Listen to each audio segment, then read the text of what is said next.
वाहिगुरु जी का खालसा, वाहिगुरु जी की फतेह। हम रोज पाठ करते हैं, रोज वही वाणी को दोहराते हैं। कुछ भाई ये सवाल करते हैं कि रोज रोज बार बार गुरबाणी को पढ़ना क्यों जरूरी है। कुछ लोग ऐसा भी कहते हैं कि ये तो तोता रटनी है, कि जैसे तोता एक ही बात को सीख लेता है उसी को ही दोहराता रहता है। तो ऐसा पाठ करने का क्या फायदा है। रोज वही पाठ करो, रोज वही नित्यनेम करो, वही रोज अरदास करो। तो संगत जी, आज हम इसी सवाल को मिलजुल कर हल करने की कोशिश करते हैं। संगत जी, बार बार दोहराने को रेपिटेशन कहते हैं, यानी बार बार एक ही बात को दोहराना, एक ही काम को बार बार करना। मगर दोहराना ये तो कुदरत का नियम है। कुछ चीजें ऐसी होती हैं जो एक बार करनी पड़ती हैं, और कुछ ऐसी जिन्हें रोज करना पड़ता है, जैसे खाना, उठना, सोना, ऐसे। और कुछ चीजें ऐसी होती हैं जो एक ही काम को बार बार दोहराती रहती हैं, जैसे हमारा दिल रोज धड़कता है, हर पल धड़कता है, बार बार एक ही तरह से धड़कता है। अगर कोई कहे कि ये तो तोता रटनी है, ये तो एक ही चीज को दोहराता है, तो आप उसे क्या कहोगे। ये बात मैं आप पर छोड़ता हूँ।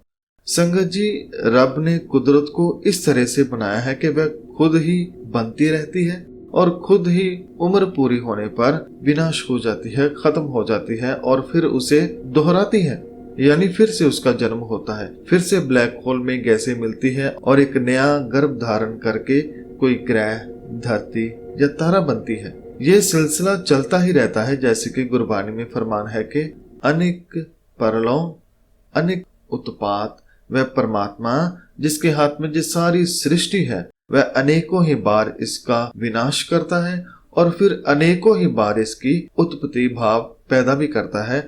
सो दोहराने का सिलसिला ब्रह्मांड में भी चलता है और हमारे दिमाग में भी चलता है। जैसे हमारे दिमाग में चलने वाले छोटे छोटे से न्यूरॉन सेल, इसके अलावा हमारे अंदर रोज हजारों सेल मरते हैं और रोजाना कई हजार नए भी बनते हैं। अगर ये सिलसिला ना हो तो जिंदगी रुक जाएगी। इसलिए कुदरत बहुत सारी चीजों को रोजाना पल पल दोहराती है ताजो जीवन बना रह सके। इसी प्रकार वाणी है, पाठ है, जिसे हमें भी रोज दोहराना है ताजो हमारा आत्मिक जीवन बना रह सके।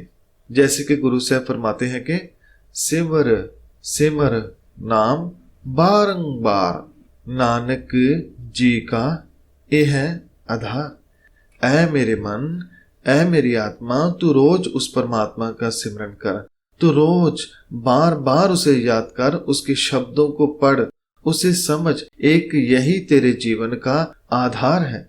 इसी से तुम्हारे भीतर का जो जीवन है, जिसे आत्मिक जीवन कहते हैं, वह जिंदा रहेगा। सो अगर अंदर से जिंदा रहना है, भीतर से विकास करना है, तो रोजाना गुरबानी को पढ़ना होगा। इसी से हम अपने भीतरी जीवन को और ऊंचाइयों पर ले जा सकेंगे। संगत जी, हमारे मन में कभी ना कभी ये सवाल आता है कि मुझे इतना वक्त पाठ करते को हो गया है, इतने महीने हो गए हैं, इतने साल हो गए हैं, मगर मुझ में तो कोई बदलाव नहीं आया। तो संगत जी, ये बात सत्य नहीं है। बदलाव आता है, और अगर आप पाठ कर रहे हैं तो आप में भी बदलाव आया है। जैसे कि खिलाड़ी की उदाहरण लेते हैं। आप देखिए कि जब कोई व्यक्ति अच्छा खिलाड़ी बनने के लिए प्रैक्टिस करता है, तो क्या वह एक दिन में सीख जाता है? नहीं, उसे कई महीने या साल भी लग जाते हैं।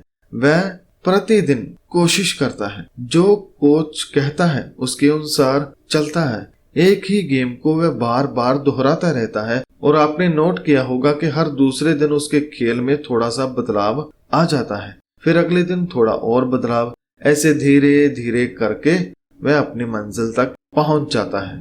तो संगत जी, जब रोज रोज दोहराने से कोई इंसान महान खिलाड़ी बन सकता है, तो मन रोज रोज गुरबानी पढ़ने से क्यों नहीं बदल सकता।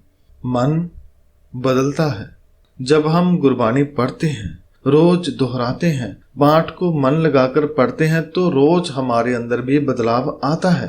थोड़ा थोड़ा बदलाव आता रहता है। जैसे मान लीजिए हम किसी बुरी आदत जैसे क्रोध पर काम कर रहे हैं, उसे ठीक करने के लिए रोजाना पाठ करके मन शांत करना चाहते हैं। जैसे हम जब क्रोध करते हैं तो उसे ठंडा होने में मान लीजिए 2 दिन लगते हैं या 2 महीने लगते हैं या 2 घंटे लगते हैं। तो जब हम पाठ करते रहते हैं तो इसका जो टाइम है हर दिन कम होता जाता है। अगर 2 दिन में गुस्सा ठंडा होता है तो वह बदलकर 1 दिन में आ जाएगा, उसके बाद 23 घंटे में, फिर 22 में, फिर ऐसे धीरे धीरे इसका जो समय है वो कम होता जाएगा और अंत वह अपने सही स्थान पर पहुंच जाएगा।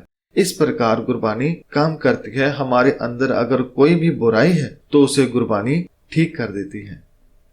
तो हम जिस भी मिशन को लेकर गुरबानी पढ़ते हैं उसमें हमें कामयाबी मिलती है, पर समय लगता है। और समय इसलिए लगता है क्योंकि हमारे अंदर कुछ नेगेटिव एनर्जी होती है, उसे निकालने का काम गुरबानी करती है।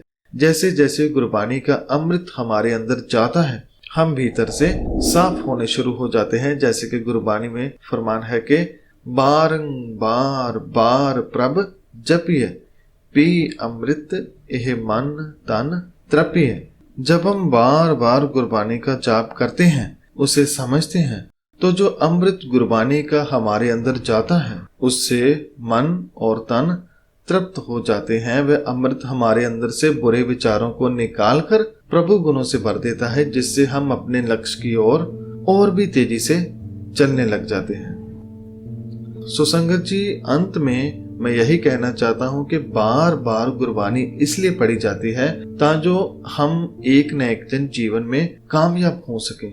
हमने क्यों जन्म लिया है, हमारा यहाँ आने का क्या मकसद है, उसे पहचान कर उस मकसद को पूरा कर सके। और इन्हें पूरा करने में हमें गुरबानी मदद करती है, वह हमारा मार्गदर्शक करती है, हमारे अंदर की कमियों को दूर करके हमारे अंदर आगे बढ़ने की शक्ति पैदा करती है। तो संगत जी, बार बार प्रभु के नाम को गुरबानी द्वारा जपिए और जीवन को सफल कीजिए। गुरु साहब फरमाते हैं कि 8 पहर मन हर जपै सफल जन्म परवान।